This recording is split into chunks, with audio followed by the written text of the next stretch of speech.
बार हमारा टॉपिक है vitamin B complex group में vitamin B12। So let's outline this. Vitamin B12 vitamin B complex group के 8 water soluble vitamins में से एक है।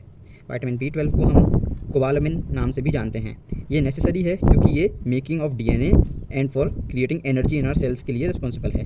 Vitamin B12 is created by bacteria and can only be found naturally in animal products, इसलिए vegetarians में इसकी कमी देखने को नॉर्मली मिलती है।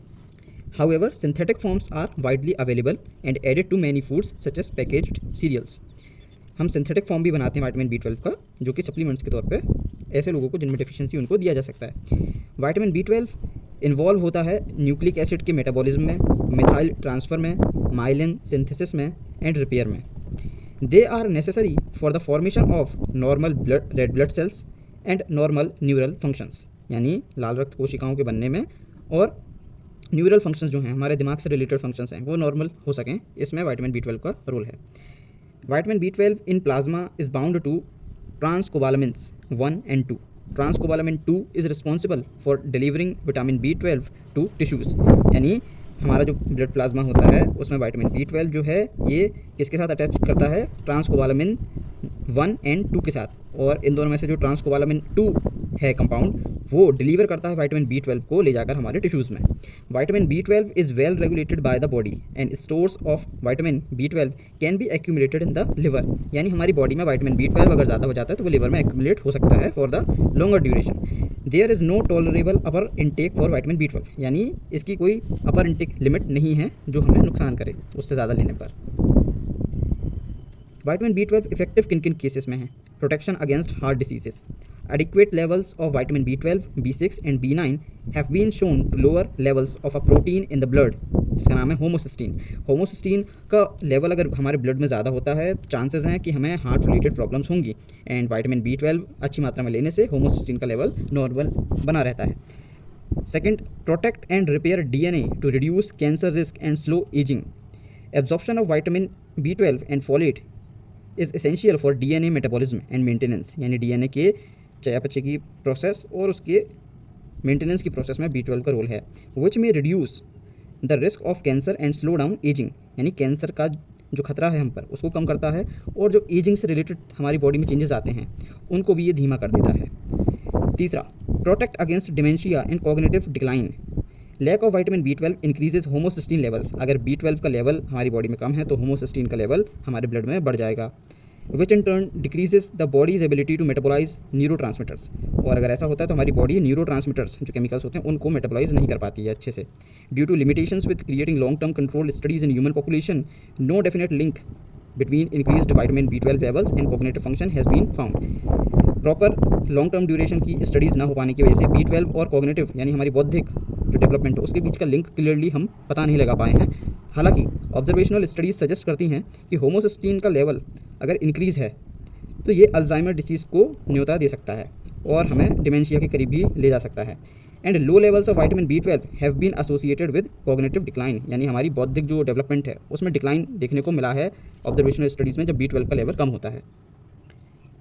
इसके बाद Alzheimer's protection. One studies has shown that a deficiency in B12 and folate can double the risk of Alzheimer disease, यानी अगर B12 की डेफिशिएंसी आप में है तो आपको एक नॉर्मल इंसान के मुकाबले दुगना खतरा है अल्जाइमर डिसीज़ के होने का। इसके बाद है energy and endurance. A lack of vitamin B12 will lead to anaemia and weakness. अगर आप में B12 विटामिन की कमी है तो आपकी बॉडी में एनीमिया, खून की कमी और वीकनेस हो सकती है। Adequate levels of vitamin B12 are necessary to maintain normal level of energy. कुछ लोग ऐसा भी क्लेम करते हैं कि एनर्जी और एथलेटिज्म को बढ़ा देता है विटामिन B12 अगर सही मात्रा में लिया जाए, पर ये दावे अनप्रूवन है अभी तक। Causes of vitamin B12 deficiency. क्या कारण है कि B12 की डेफिशिएंसी हमें होती है? Vitamin B12 deficiency can result from इनएडिक्वेट intake, यानी हम अपने खाने के माध्यम से कम हमारे शरीर में लें विटामिन B12। इनएडिक्वेट एब्जॉर्प्शन, यानी खाने में तो ले रहे हैं पर हमारी बॉडी एब्जॉर्ब ना कर पाए। डिक्रीज्ड यूटिलाइजेशन, यानी हमारी बॉडी में भी गया, एब्जॉर्ब भी हुआ, पर हमारी बॉडी उसको यूटिलाइज ना कर पाए। इसके बाद यूज़ ऑफ सर्टेन ड्रग्स। कुछ ऐसे ड्रग्स होते हैं जो विटामिन B12 के एब्जॉर्प्शन मेटाबॉलिज्म के साथ इंटरफेयर करते हैं, तो ऐसे में डेफिशिएंसी हो सकती है। कौन कौन B12 डेफिशिएंसी के खतरे पर होता है? तो ऐसे में फर्स्ट हैं ओल्डर अडल्ट्स, यानी बूढ़े लोग विद एट्रोफिक गैस्ट्रिटाइटिस। ये एक बीमारी होती है affecting 30 to 50% of adults over age 50। and hampers their ability to absorb vitamin B12 from natural foods. Supplements are recommended for people in this group. Second, people with pernicious anemia, a condition that affects 1 to 2% of adults and can only effectively be treated with vitamin B12 injections or shots. Pernicious anemia refers to anemia resulting from vitamin B12 deficiency caused by autoimmune metaplastic atrophic gastritis with loss of intrinsic factor. इसके बाद vegans and vegetarians, ऐसे लोग जो पूर्णतः शाकाहारी खाना खाते हैं, उनमें इसकी कमी देखी जा सकती है, इसलिए ऐसे लोगों को सप्लीमेंट्स लेते रहने चाहिए विटामिन B12 के लिए. People taking certain medications, proton pump inhibitor can inhibit absorption of vitamin B12. Metformin, often used for type 2 diabetes, may interfere with B12 absorption.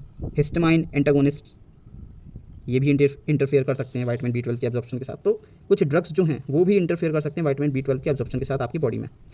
इसके बाद है bacteriostatic antibiotics like chloramphenicol can interfere with the red blood cells response to vitamin B12 supplements. इसके बाद है anticonvulsants, ये दवाइयाँ जो हैं have been shown to interfere with vitamin B12 and vitamin B9 metabolism. One study found that people taking folate supplements and anticonvulsants experienced a 50% decline in vitamin B12 in blood. तो खून में कमी हो सकती है vitamin B12 की अगर आप ये सारे ड्रग्स लेते हैं. Vitamin B12 deficiency most commonly affects strict vegetarians, यानी जो लोग पूर्णतः शाकाहारी हैं, ऐसे लोगों को अफेक्ट करती है इसकी deficiency mainly. Infants of vegan mothers, यानी ऐसे शिशु जिनकी माताएं शाकाहारी हैं, एंड द एल्डरली, यानी वृद्ध लोग. विटामिन B12 के जो डोजेज हैं वो हैं 2.4 microgram per day for adult mails and females. इसके ओवर कंजम्पशन के साथ कोई भी एसोसिएटेड प्रॉब्लम्स नहीं देखी गई है अभी तक. आइए विटामिन B12 की डेफिशिएंसी के कुछ डेफिशिएंसी सिम्टम्स देखते हैं. पहला है पर्नीशियस एनीमिया, ये एक तरह की खून की कमी की बीमारी है जो कि विटामिन B12 की कमी से होती है. इसके बाद है फटीग, अगर हर समय आपकी बैटरी डाउन रहती है, थकावट रहती है, तो यह विटामिन B12 की कमी से हो सकता है. Numbness and tingling in legs and hand, यानी आपके हाथ पैर सुन्न रहना, वहाँ गुदगुदी सा लगते रहना, ये इंडिकेशन है कि विटामिन B12 की कमी है. स्प्लेनोमेगली, ये एक बीमारी है जिसमें आपका स्प्लीन नॉर्मल के मुकाबले सूज कर बड़ा हो जाता है साइज़ में. हेपेटोमीगेली, ये इस बीमारी में जो आपका लिवर है वो सूज कर बड़ा हो जाता है साइज़ में. वेट लॉस होना, ये विटामिन B12 की कमी से हो सकता है. एब्डोमिनल पेन, पेट में दर्द रहना. ग्लोसिटिस, यानी जीभ का लाल होना, सूजा रहना. तो ये थे कुछ डेफिशिएंसी सिम्टम्स. आइए अब इसके कुछ फूड सोर्सेज को हम देखते हैं. फोर्टिफाइड सीरियल्स, अगर हम 3/4 कप लेंगे तो हमें 254 of daily need vitamin B12 मिलेगा. नॉन डेयरी मिल्क अगर हम लेते हैं 1 कप तो हमें 71% of daily requirement of B12 मिलेगा. राइस कुक्ड विद मिल्क, यानी पके हुए चावल अगर हम दूध के साथ लेते हैं 1 कप तो 23% of daily need of vitamin B12 मिलेगा. नॉन वेज सोर्सेज में देखें तो एक स्लाइस ऑफ लिवर बीफ और काल्व्स एंड ऑनियंस अगर लेते हैं तो 3019% ऑफ डेली नीड्स मिलेगा. बहुत हाई परसेंटेज मिलेगा आपको. चिकन लिवर ब्रेस्ड 1 ओज अगर आप लेंगे तो 125% ऑफ डेली नीड मिलेगा. किडनी कुक्ड 1 ओज अगर लेंगे तो 123% ऑफ डेली नीड मिलेगा. तो इसलिए हमने कहा था पहले कि एनिमल सोर्सेज, एनिमल प्रोडक्ट्स में विटामिन B12 ज़्यादा मिलता है compare to vegetarian sources. Unsweetened soy milk, अगर आप 16 ओज लेंगे तो आपको 249% ऑफ daily requirement of vitamin B12 मिलेगा. फोर्टिफाइड कोकोनट मिल्क ड्रिंक अगर आप लेंगे 16 ओज तो आपको 250% ऑफ डेली नीड मिलेगा. अगर आप फोर्टिफाइड टोफू लेंगे तो आपको 1 कप लेने पर 130% ऑफ डेली नीड मिलेगा. तो यहाँ हमने कवर किया विटामिन B12 को, उसके बारे में सब कुछ जाना, and we have just outline vitamin B12. I hope आपको वीडियो इन्फॉर्मेटिव लगा हो. अगर वीडियो इन्फॉर्मेटिव लगा तो वीडियो को लाइक शेयर करिए एंड चैनल को सब्सक्राइब करिए. वीडियो देखने के लिए थैंक यू.